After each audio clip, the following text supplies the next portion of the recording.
Paranormal lovers and mystery fiends, welcome back to my channel. This channel is called Melody Ever After. I'm Melody, and today we are crowbarring open some more paranormal weirdness. In this video, I'm going to be breaking down 3 of the most mysterious, confirmed sounds that just might prove the paranormal. We're talking about real sounds that have either been recorded or reported and verified by scientists that have left people stumped for decades. Everything from aliens to CIA hacking to underwater creatures like the Megalodon to Bigfoot himself. There might just be a little bit of a whiff of the truth in there, if you know what I mean, too.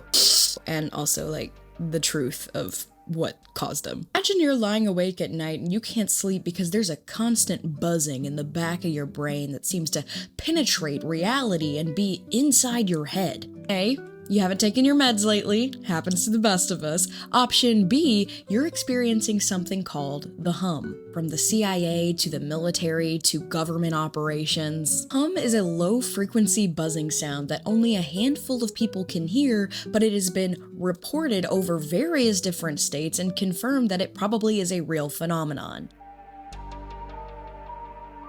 Low-frequency droning, usually between 30 to 40 hertz, and first reported in Bristol in the 1970s, and later in Taos, New Mexico. Am I saying that right? Is it Taos? Is it Taos? I don't know. I'm from the other kind of South, okay? The worst kind of South. What's interesting about this phenomenon is that it's not quite audible to, like, everybody.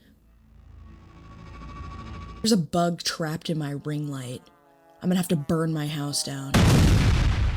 But since the 1970s, it's been reported all over the world, like I'm talking all over the map, and an estimated 2 to 4% of people hear it at all times. It's not just something that comes and goes or intensifies when you get near a certain area, it's something that everyone can hear. Well, not everyone, but everyone in that 2 to 4%. Some researchers suggest that this is just a widespread issue similar to tinnitus, but the people who hear the hum are often extremely exhausted by it. It can lead to sleeplessness and difficulty concentrating. Other researchers suggest that this isn't something neurological because we can see concentrated areas of where people experience it and where people don't. And if it was tinnitus, that probably wouldn't be the case. Instances of the hum have been named after the locations where they're most prominently heard, such as the Windsor hum. Oh my god, I am not British. I am so sorry. Windsor? Windsor? It looks like Windsor. Okay, that was totally a lie, because it's apparently called the Windsor hum in Ontario, Canada. What am I missing here? I feel so American right now, I don't know what's going on.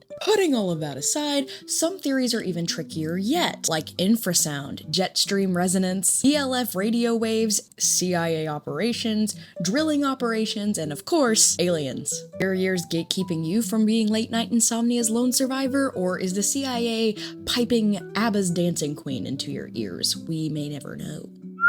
Or perhaps it's aliens. It could be aliens. Next is number 2, the bloop. The bloop is an undersea sound recorded by NOAA scientists, and there was a time period where people didn't know what it was. Conspiracy geniuses alike agreed that it could be a giant sea creature, but because of the frequency of the sound, it would have to be a lot larger than a blue whale. Like, we're talking the Kraken-sized being. Bloop was an ultra-low frequency, high-amplitude underwater sound recorded in 1997 by NOAA. I'm actually a really nice person, so I'm gonna play a couple clips of the bloop for you.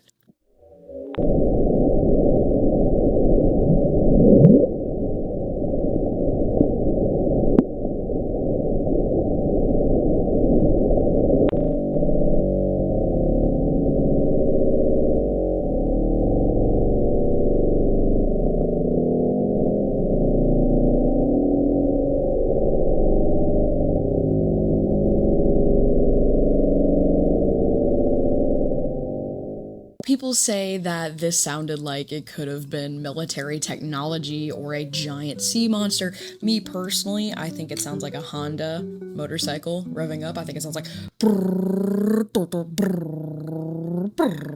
maybe I'm crazy, maybe I'm insane.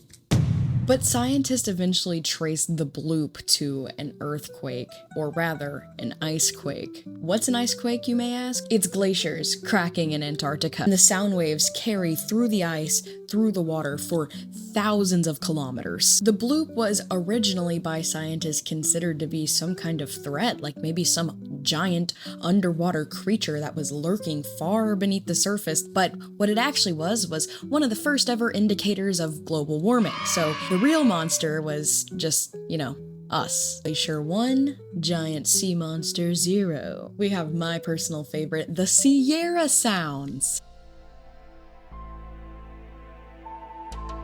Deep in the Sierra Nevada mountain range of California, somewhere near Yellowstone National Park, in the 1970s, two people, Ron Moorhead and Al Berry, recorded these sounds in the middle of the night, and they're terrifying. These two researchers or hikers believed that these sounds were the result of speech between Sasquatches. We're talking big feet.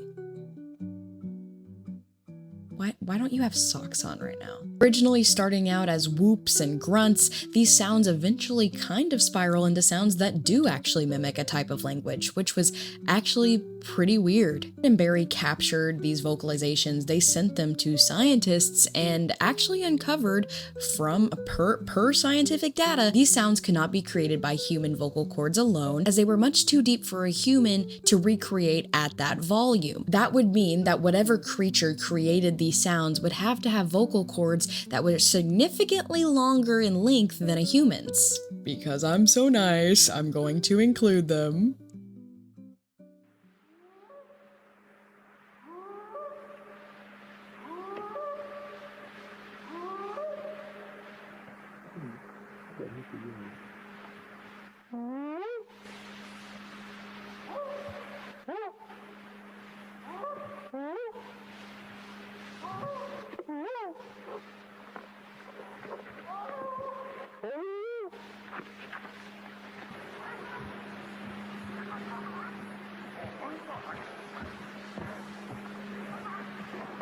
Two of them across the creek at the big rocks.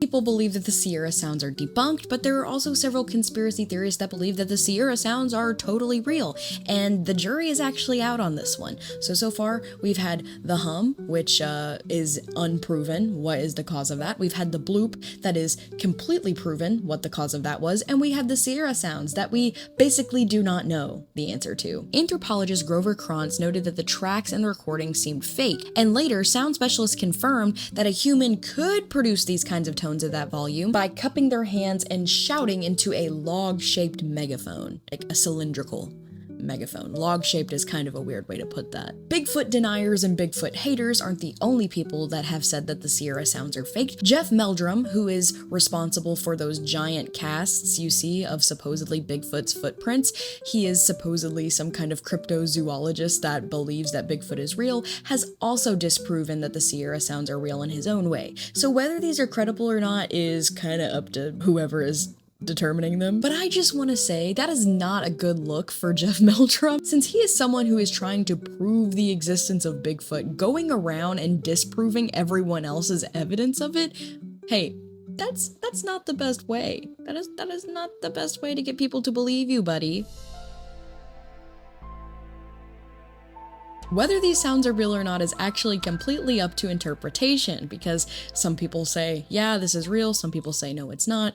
Most credible people say no, it's not. Even if they are disproven from being the conspiracy or the mythical being that they are allegedly caused by, that doesn't mean we know exactly what caused them, and these sounds are still abnormal. Regardless, these sounds have stumped researchers for multiple years, and it took a lot of data and research and effort to determine what was actually causing them, and sometimes we still don't know the answer.